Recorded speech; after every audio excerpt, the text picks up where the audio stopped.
মেয়েটা আজ 1 সপ্তাহ ধরে ভুগছে, ওকে কিছু দানা খাওয়াতে পারি না, আর ও খায়ও না। ভগবান যে আমার পা দুটো কেমন করা করলো। এই মিনতি, ভাত দে তো, ভাত হয়েছে কিনা, আমার খিদে লেগেছে খুব।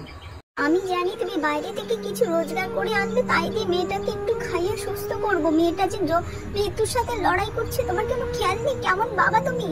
তখন তুই ভুলে যাস না আমি ওর সৎ বাবা, বুঝেছিস? ওই মেয়ে সহ তোকে বিয়ে করে আমার জীবনটা বরবাদ হয়ে গেছে, বুঝেছিস? বেশি দেরি বিয়ে করলে না ঘাট ধাক্কা দিয়ে বার করে দেবো, বেরিয়ে যাবি। যত সব এসেছে আমার কাছে উঠেছে।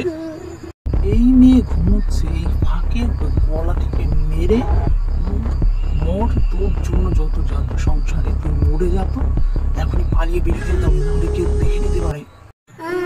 মাঝিমা, আমার একটা মেয়ে এসে চলে গেল মাঝিমা। ভাবি নিজেকে সামলাও গো, সামলাও, কি আর করবে বলো, বিধাতার বিধান। সামলাও গা।